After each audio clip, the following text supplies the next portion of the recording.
un nouvel épisode de Octopus Pharmacist Product. Comme toujours dans cette série, nous choisissons un produit pharmaceutique.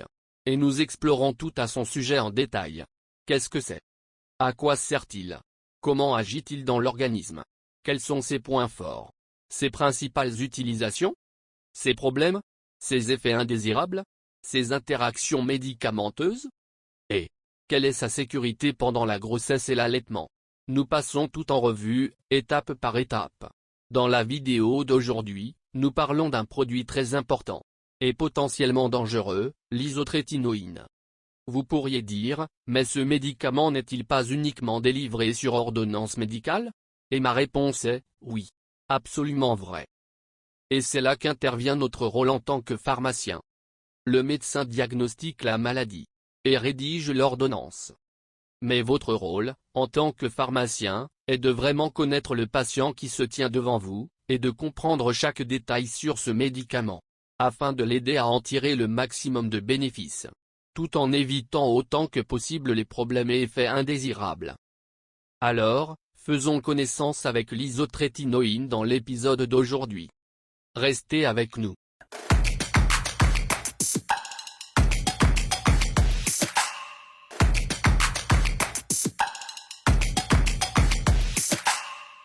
Que la paix soit sur vous.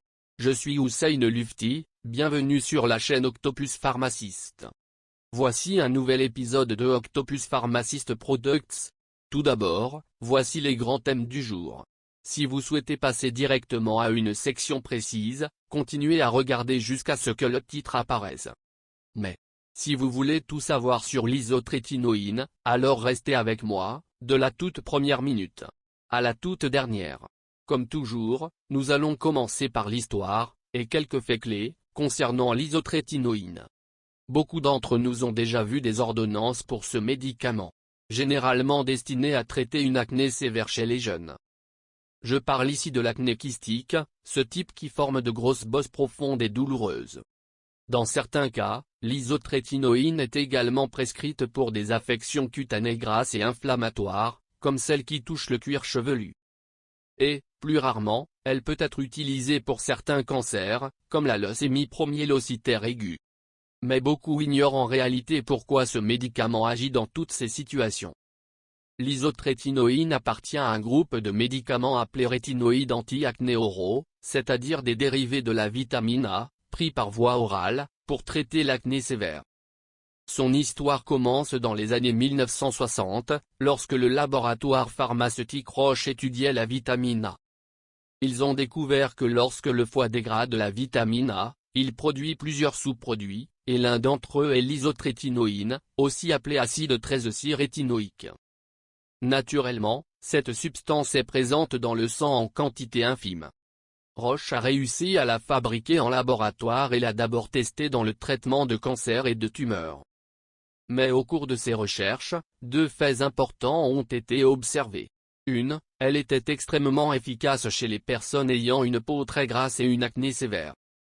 2. Elle pouvait provoquer de graves malformations congénitales, car elle est fortement tératogène.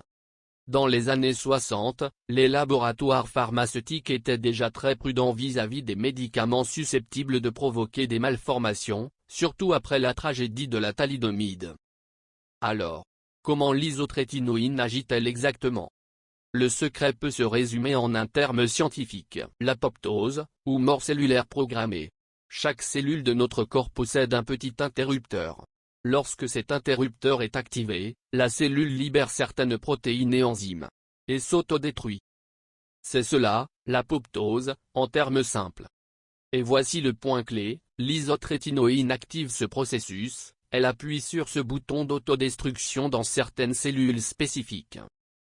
De là, nous obtenons trois principales utilisations. 1. Acné sévère, acné kystique. L'isotrétinoïne déclenche l'apoptose dans les sébocytes, les cellules qui produisent le sébum, l'huile de la peau. Moins de sébum signifie que les bactéries responsables de l'acné perdent leur source de nourriture et disparaissent. 2. Dermatite séboréique.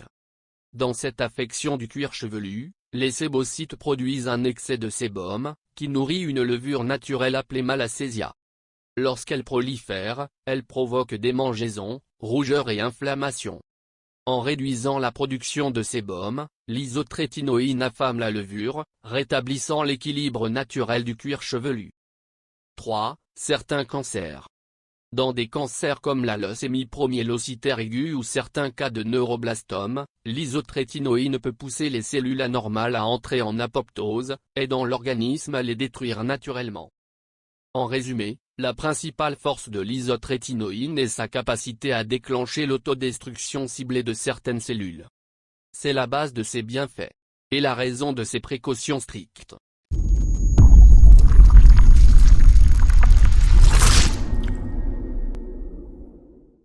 Le deuxième sujet de l'épisode d'aujourd'hui, les problèmes, effets indésirables et inconvénients de l'isotrétinoïne. En tant que pharmacien, c'est votre rôle d'expliquer clairement ces points aux patients, comment ils apparaissent, comment les réduire et quand arrêter le traitement. Et souvenez-vous, tous ces problèmes sont liés à l'apoptose des sébocytes, le même processus qui rend le médicament efficace. 1. Le problème le plus grave, les malformations congénitales, tératogénicité. Lorsqu'un embryon se développe, les cellules se divisent et les tissus se forment. Si l'isotrétinoïne interfère, elle peut facilement, même à faible dose, provoquer de graves malformations. Ou entraîner une fausse couche. La solution. Toute femme susceptible de tomber enceinte doit effectuer un test de grossesse avant de commencer le traitement. Chaque mois, pendant toute la durée du traitement, elle doit répéter ce test. 2 méthodes de contraception fiables doivent être utilisées en permanence. Si une femme tombe enceinte pendant la prise d'isotrétinoïne, arrêtez immédiatement le traitement et l'adressez au médecin pour vérifier d'éventuels dommages. En cas d'allaitement, le médicament est également dangereux, même une seule gélule peut passer dans le lait maternel et rester dans l'organisme du bébé pendant plusieurs jours. Ainsi, l'isotrétinoïne ne doit jamais être utilisée pendant l'allaitement. 2. Sécheresse de la peau et des muqueuses. L'isotrétinoïne réduit l'activité des cellules qui maintiennent l'hydratation de la peau et des muqueuses. Cela peut provoquer une sécheresse de la peau, des lèvres, des yeux et du reste du corps. Conseil aux patients. Boire beaucoup d'eau, environ 1 litre pour chaque 30 kg de poids corporel. Utiliser des gouttes oculaires hydratantes dans la journée, et un gel pour les yeux avant le coucher. Évitez si possible les lentilles de contact, car elles peuvent aggraver la sécheresse et l'irritation oculaire. Appliquez fréquemment un baume à lèvres riche. Prendre des compléments en oméga 3, qui peuvent aussi aider à réguler les triglycérides. Utilisez régulièrement une bonne lotion hydratante. Appliquez quotidiennement une protection solaire, car la sécheresse augmente la sensibilité au soleil. 3. Effet sur le foie en déclenchant l'apoptose des cellules hépatiques, l'isotrétinoïne peut provoquer 2 problèmes principaux. A. Augmentation des enzymes hépatiques, ALT, AST, ces enzymes se trouvent normalement à l'intérieur des cellules du foie. Lorsque ces cellules meurent, elles libèrent les enzymes dans le sang. De légères augmentations sont fréquentes pendant le traitement, mais si les taux dépassent 3 fois la valeur initiale, le médicament doit être arrêté. Surveillance, vérifiez les enzymes hépatiques avant le traitement, puis tous les 2 mois. B. Augmentation des graisses sanguines, LDL, triglycérides. Lorsque les cellules hépatiques se dégradent, elles peuvent libérer des graisses dans le sang. Un LDL cholestérol élevé peut être contrôlé par le régime alimentaire ou, si nécessaire, par un traitement médicamenteux. Des triglycérides élevés sont plus dangereux. S'il reste en dessous de 500 mg DL, le traitement peut continuer, avec, si possible, des compléments d'oméga 3 pour aider. S'il dépasse 500 mg DL, arrêtez immédiatement l'isotrétinoïne, car un taux élevé de triglycérides peut provoquer une pancréatite. Surveillance, vérifiez le cholestérol et les triglycérides avant le traitement, puis tous les 2 mois.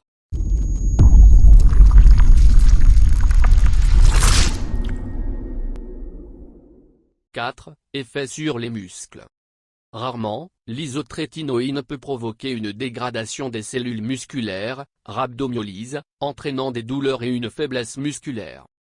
Option de prise en charge. 1. Arrêter le médicament jusqu'à disparition complète des symptômes, puis reprendre à une dose plus faible. 2. Poursuivre le traitement mais réduire la dose, en l'augmentant progressivement avec le temps. 3. Continuer à dose réduite et ajouter de la coenzyme Q10, 200 mg jour, pour soutenir la santé musculaire. En résumé, l'isotrétinoïne peut être très efficace, mais elle nécessite une surveillance étroite, une éducation claire du patient, et des ajustements de dose prudents pour limiter les risques. 5. Effets possibles sur le pancréas. Si l'isotrétinoïne irrite le pancréas, cela peut entraîner une diarrhée sévère ou des vomissements, parfois accompagnés de sang. Si la diarrhée contient du sang rouge vif, cela indique généralement un saignement dans la partie inférieure du tube digestif. Si les selles sont noires et goudronneuses, ou si le patient vomit du sang foncé, cela suggère un saignement plus haut dans le tube digestif. Solution: informer les patients que, si l'un de ces symptômes apparaît, ils doivent arrêter immédiatement l'isotrétinoïne et consulter un médecin. 6. Persistance de l'isotrétinoïne dans l'organisme. L'isotrétinoïne reste dans le corps environ un mois après la dernière dose. Pendant cette période, le don de sang est interdit, car le médicament pourrait être transmis à une femme enceinte via une transfusion, entraînant un risque de malformation congénitale ou de fausse couche.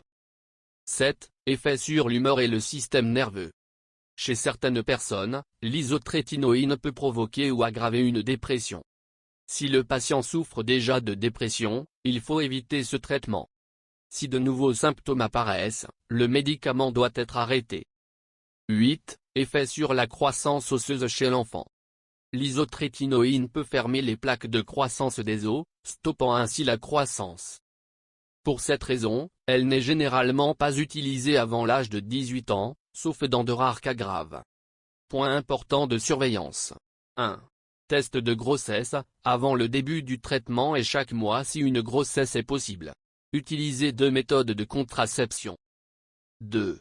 Analyse sanguine, avant le début du traitement et tous les 2 mois. Contrôlez les enzymes hépatiques, ALT, AST, et les graisses sanguines, cholestérol, triglycérides.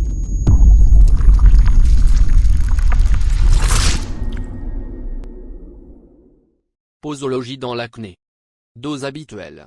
0,5 mg par kg et par jour, répartie en 1 à 2 prises.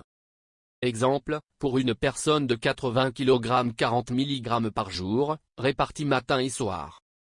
Certains médecins commencent par une faible dose et l'augmentent progressivement afin de réduire les effets indésirables. Le traitement dure généralement 5 mois. En cas d'acné résistante, la dose peut être augmentée à 1 à par kg et par jour. Dans certaines autres maladies, tumeurs, affections cutanées sévères comme la maladie de Darier ou la kératose folliculaire, la dose peut atteindre 4 mg par kg et par jour, répartie tout au long de la journée.